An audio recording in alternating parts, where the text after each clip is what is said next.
میرا نام سائرہ ہے، میری عمر 23 سال ہے، میں کراچی میں رہتی ہوں۔ میں اپنے والدین کی اکلوتی اولاد ہوں اور میرے والدین بچپن ہی میں اس دنیا سے چلے گئے تھے۔ میں شروع سے ہی اپنی خالہ کے پاس رہی ہوں۔ انہوں نے میری پڑھائی مکمل کروائی اور مجھے جاب کے سلسلے میں کراچی آنا پڑا۔ اس وقت کی بات ہے جب میں فریش گریجویٹ ہوئی تھی اور میری جاب ایک پرائیویٹ کمپنی میں لگی تھی۔ ابھی مجھے وہاں گئے ہوئے 1-2 ہفتے ہی ہوئے تھے کہ کمپنی کے مالک کے ساتھ مجھے پیار ہو گیا۔ وہ نہایت ہی خوبصورت شخص تھا، عمدہ قسم کا لباس پہنتا تھا۔ اس کا نام شیراز تھا۔ میں سر شیراز کی محبت میں پاگل ہو گئی تھی۔ جب میں نے انہیں پہلی نظر دیکھا تو میں تبھی ان کی محبت میں گرفتار ہو گئی تھی، لیکن ہونا تو کچھ اور ہی تھا۔ میری کولیگ جس کا نام نمشا تھا، وہ مجھے اکثر سمجھایا کرتی کہ چھوڑو اس بات کو، تم کن چکروں میں پڑ گئی ہو، تمہیں ابھی یہاں آئے ہوئے 2 ہفتے ہی ہوئے ہیں اور تم نے اپنے دل میں سر شیراز کے لیے اتنے خیالات پال لیے ہیں۔ کسی کو بغیر سوچے سمجھے اپنے دل میں بسا لینا یہ کہاں کی سمجھداری ہوئی۔ میری رمشا سے اکثر بحث ہو جایا کرتی تھی اور وجہ شیراز صاحب ہوتے اسے آفس کے تمام معاملات کے بارے میں اچھی طرح معلوم تھا۔ وہ کافی عرصے سے وہاں کام کر رہی تھی، میں تو ابھی نئی پہنچی تھی۔ اس نے مجھے سمجھانا کرنا، لیکن میں اس کی بات ماننے کو کہاں تیار تھی۔ میں نئی جوان ہوئی تھی اور جوانی میں اکثر ایسا ہو جاتا ہے۔ کچھ وقت کے بعد شیراز سر کو بھی پتہ چل گیا تھا کہ میں ان سے محبت کر بیٹھی ہوں۔ میں اپنا کام بہت اچھے طریقے سے کرتی اور مجھے 3 بار امپلائی آف منتھ بھی بنایا گیا، اور سر شیراز نے مجھے اپنے گھر پر کھانے کے لیے بلوایا۔ اور اتنے ہینڈسم ہونے کے باوجود وہ ابھی کنوارے تھے اور ان کی شادی نہیں ہوئی تھی۔ میں نے ان سے پوچھا، سر میں آپ سے ایک بات پوچھ سکتی ہوں؟ تو انہوں نے مجھے کہا، اب سے تم مجھے شیراز کہہ کر بلایا کرو۔ رات کافی ہو گئی تھی، میں نے کہا مجھے چلنا چاہیے، لیکن شیراز نے کہا کہ بہت دیر ہو گئی ہے، تم ایسا کرو تم یہیں رک جاؤ اور صبح اپنے گھر چلی جانا، ویسے بھی آج ویکینڈ ہے۔ اور صبح کون سا تم نے جاب کے لیے آنا ہے؟ پھر میں مان گئی۔ میں گیسٹ روم میں جا کر سو گئی۔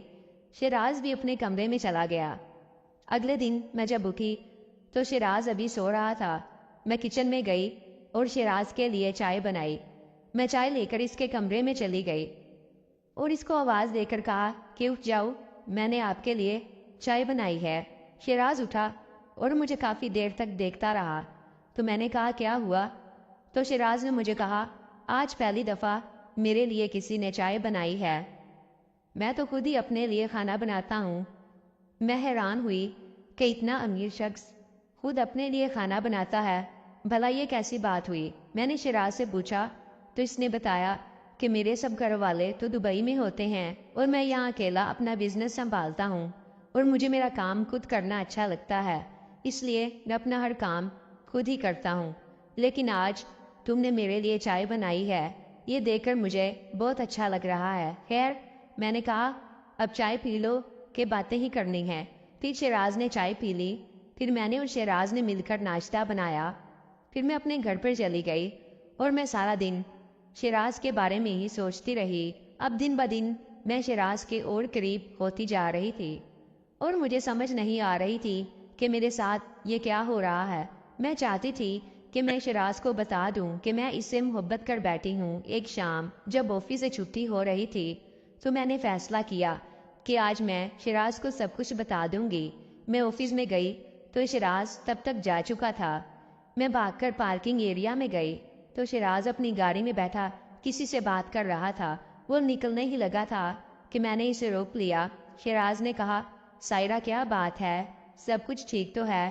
تو میں نے شیراز سے کہا کہ مجھے تم سے کچھ بات کرنی ہے۔ میں نے شیراز کو بتا دیا کہ میں کس قدر اس کی محبت میں دیوانی ہو گئی ہوں۔ جب شیراز نے یہ سب کچھ سنا تو اس نے مجھے کہا کہ سائرہ، میں بھی کافی دنوں سے یہی بات تمہیں کہنے والا تھا، لیکن مجھے سمجھ نہیں آ رہی تھی کہ میں تمہیں کس طرح کہوں۔ اگر آج تم یہ بات نہ کہتی تو میں ہمت کر کے آج یہ بات خود ہی کہنے والا تھا۔ اب دونوں پرسکون ہو گئے تھے کیونکہ ہم نے اپنے دل کی بات ایک دوسرے سے کر دی اور دل کا بوجھ ہلکا ہو گیا تھا۔ اس دن سے تو جیسے میری دنیا ہی بدل گئی۔ میں شیراز کے کہنے پر اپنا سارا سامان اس کے گھر پر لے آئی اور اب میں وہی رہنے لگی اور 2 مہینے تک تو سب کچھ ٹھیک رہا، لیکن ایک رات شیراز کافی پریشان دکھائی دے رہا تھا۔ پوچھنے پر معلوم ہوا کہ کمپنی کو اس سال کافی لاس ہوا ہے۔ میں نے شیراز کو سمجھایا کہ تم ٹینشن مت لو، ہم دونوں مل کر اس کے بارے میں کچھ کرتے ہیں اور تم پلیز ریلیکس ہو جاؤ۔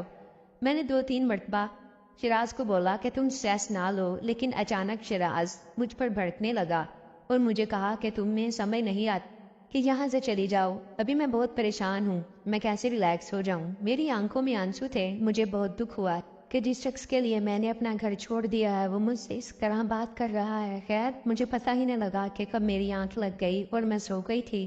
صبح اٹھی، نہا دھو کر آفس جانے کے لیے تیار ہوئی۔ جب میں کھانے کے ٹیبل پر آئی تو شیراز سامنے بیٹھا مجھے ہی دیکھ رہا تھا۔ اس کا چہرہ صاف طور پر بتا رہا تھا کہ وہ شرمندہ ہے۔ اس نے مجھ سے بات کرنے کی کوشش کی، لیکن میں غصے میں اٹھ کر آفس کے لیے چلی گئی۔ کچھ دیر کے بعد شیراز بھی آفس نہیں آ گیا۔ نمشا نے جب میرا اترا ہوا چہرہ دیکھا تو کہنے لگی سب ٹھیک تو ہے؟ کل تک تو تم بہت خوش تھی اور آج اچانک ایسا کیوں؟ میں نے نمشا کو کچھ نہیں بتایا۔ میں نے کہا کچھ نہیں، بس ایسے ہی تھکاوٹ کی وجہ سے۔ خیر میں نے بات کو ٹال دیا۔ شام کو جب میں گھر پہنچی شیراز ابھی نہیں آیا تھا، اس لیے میں اس کے آنے سے پہلے ہی سو گئی۔ اگلے دن شیراز نے مجھے کہا کہ سائرہ تم مجھ سے ناراض ہو مجھے پتہ ہے، لیکن پلیز مجھے معاف کر دو، میں ایسا نہیں چاہتا تھا اور وہ سب کچھ غصے میں بولا تھا۔ تمہیں پتہ ہے کہ میں تم سے پیار کرتا ہوں، بس آفس کی ٹینشن میں کچھ زیادہ بول دیا۔ میں شیراز سے اب اتنی دیر ناراض تو نہیں رہ سکتی تھی۔ پھر میں نے شیراز کو معاف کر دیا۔ اگلے دن شیراز مجھے آفس سے جلدی گھر لے آیا۔ مجھے کہا کہ تمہارے لیے ایک سرپرائز ہے۔ جب میں گھر پر پہنچی تو گھر تو پورا سجا رکھا تھا۔ شیراز گھٹنوں پر بیٹھ گیا اور مجھے شادی کے لیے پوچھا۔ یہ سب تو میرے لیے کسی مووی سے کم نہ تھا۔ میں نے بھی شیراز کو ہاں کر دیا۔ پھر میں مکمل طور پر شیراز کی ہو گئی تھی۔ پھر میں نے بھی شیراز کو ایک تحفہ دیا اور اسے اپنے پاس بلایا، اور رات کی مدھم روشنی میں۔ اگر آپ کو میری ویڈیوز اچھی لگ رہی ہیں تو کمنٹ کر کے ضرور بتائیں۔